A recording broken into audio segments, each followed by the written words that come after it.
Quand je me suis rendu compte que j'avais déjà vu quelque part le nouvel acteur qui allait incarner Spider-Man dans le MCU, je vous promets que j'étais sur le cul. Je m'en souviens comme si c'était hier, nous étions en 2012 et j'avais insisté pour aller à la séance du soir avec mon grand frère. C'était pour voir un film catastrophe, The Impossible, qui est l'histoire d'une famille de touristes pendant le tsunami de 2004 qui s'est produit en Thaïlande.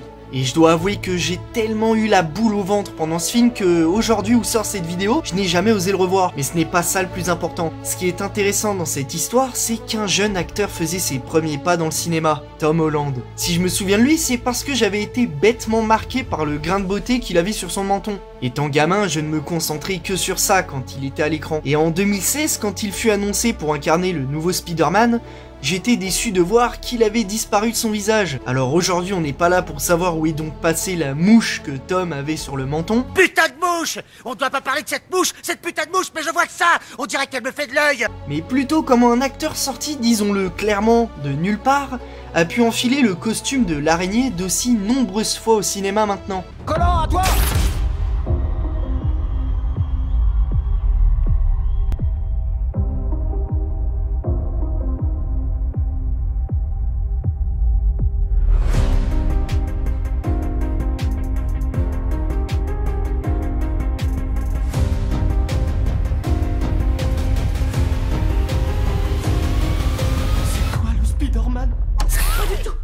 T'es collé là-haut. Mais t'es fou. Désolé, je suis arrivé un peu en retard, je suis coincé dans la circulation.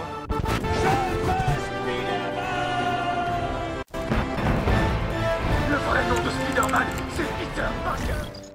Notre histoire commence en 2006, avec un petit garçon âgé de 10 ans passionné par la danse. Il sera par la suite inscrit dans une école spécialisée de Wimbledon, où il allait tous les samedis prendre des cours de hip-hop avec sa professeure, Lynn Page. Lynn Page, elle était réputée pour avoir formé Jamie Bell pour le rôle de Bill Elliot dans le film du même nom en 2000. Rapidement, Tom va se faire remarquer et on lui proposera le rôle principal pour la comédie musicale de Bill Elliot. Et c'est durant 2 ans non-stop que le futur comédien va s'entraîner, durement, dans son garage de Londres. Quand vint le jour de l'audition, le réalisateur du film et du futur spectacle de Billy Elliot sentait que Tom avait du potentiel. Sa façon de jouer était trop naturelle pour passer à côté. Il fut alors recruté parmi tant d'autres pour participer au spectacle musical. Le 28 juin 2008, il prendra place sur scène dans le rôle du meilleur ami de Billy. Et seulement quelques mois après, c'est dans le rôle principal du show qu'il dansera devant des milliers de personnes. Et je n'ose imaginer ce qu'il ressentait à ce moment-là. Pendant que Tom était en représentation, un réalisateur du nom de Juan Antonio Bayona va demander à le rencontrer. Il avait pour objectif de réaliser un biopic sur le tsunami qui a ravagé la Thaïlande en 2004. Et il voulait donc discuter avec lui, pour potentiellement jouer dedans. Bien sûr, le réalisateur ne lui avait pas demandé de le voir simplement pour lui proposer, C'était pas qu'un simple hasard. Il voulait secrètement qu'il intègre le film. Il va au final quand même lui faire passer quelques auditions, histoire de confirmer ce qu'il savait déjà. Tom Holland avait de l'avenir dans le métier. Le tournage de The Impossible se passe, aux côtés de Ewan McGregor et Naomi Watts, et le film est très bien reçu par la critique en 2012. Du côté de Tom Holland, la sincérité dans son jeu laissa bouche bée la critique. Le petit garçon qui dansait 6 ans auparavant dans son garage ne se doutait pas qu'il venait de rentrer dans un monde qu'il dépassait. Le plus difficile est fait pour le jeune Tom, il avait goûté aux planches et aux grosses productions, mais maintenant il en voulait plus. Il va enchaîner quelques rôles dans Maintenant c'est ma vie en 2013 ou encore Au cœur de l'océan en 2015. Et là je ne vous cite que les plus gros films entre guillemets. Mais l'année 2015 est l'année qu'il risque de ne jamais oublier, car c'est à partir de là que sa vie de petit acteur habitué au rôle secondaire va changer. Nous sommes maintenant en mai 2015, Marvel Studios et Sony ont alors une belle liste toute prête d'acteurs pour prendre le flambeau du nouveau Spider-Man. On pouvait y voir inscrits les noms de Logan Lerman, qui avait joué dans Percy Jackson, Nat Wolff, que je connais malheureusement pour avoir joué dans cette putride adaptation de merde de Netflix,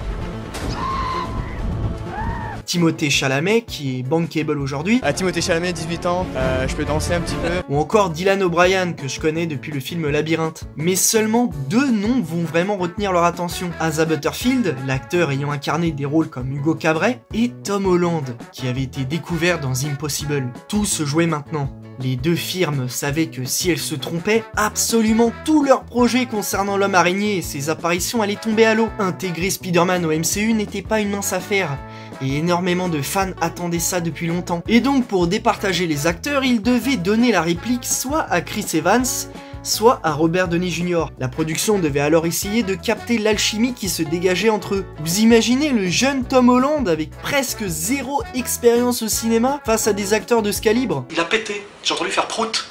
C'est-à-dire qu'il, vous savez, quand il a la trouille, il aurait pu faire caca.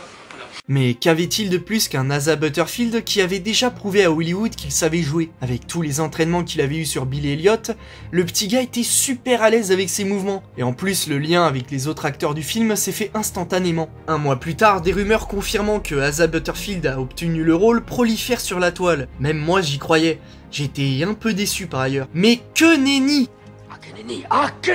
On apprendra quelques temps après que Tom Holland obtenu le masque tant convoité de Spider-Man. Tous les jours, Tom va devoir user de ses capacités physiques. J'entends par là que pour lui, il n'y aura pas de temps mort. Et vu que c'est un réel plaisir pour lui, il a pu faire une grosse partie des cascades sous la direction des cascadeurs du film, évidemment. À ce jour, Tom Holland est l'acteur ayant incarné le plus de fois Spider-Man au cinéma. Mais est-il à la hauteur de vos attentes? Au final, c'est un peu gêné qu'il fera son entrée lors des avant-premières. Acclamé par des fans de Spider-Man, mais pas encore fan de Tom Holland lui-même. C'est seulement lorsqu'il sera validé pour sa prestation qu'il goûtera au raz-de-marée des fans hystériques. Voilà, la vidéo fut courte, c'est vrai, mais je me devais de vous parler de cet acteur dont je ne savais absolument rien avant de faire cette vidéo. Et elle est un peu là pour célébrer la sortie de Spider-Man No Way Home, un film qui je pense fera beaucoup parler de lui, j'en suis sûr. Comme toujours, n'hésite pas à liker la vidéo, à t'abonner si ce n'est pas déjà fait. Quant à moi, je te dis à la prochaine pour une future vidéo.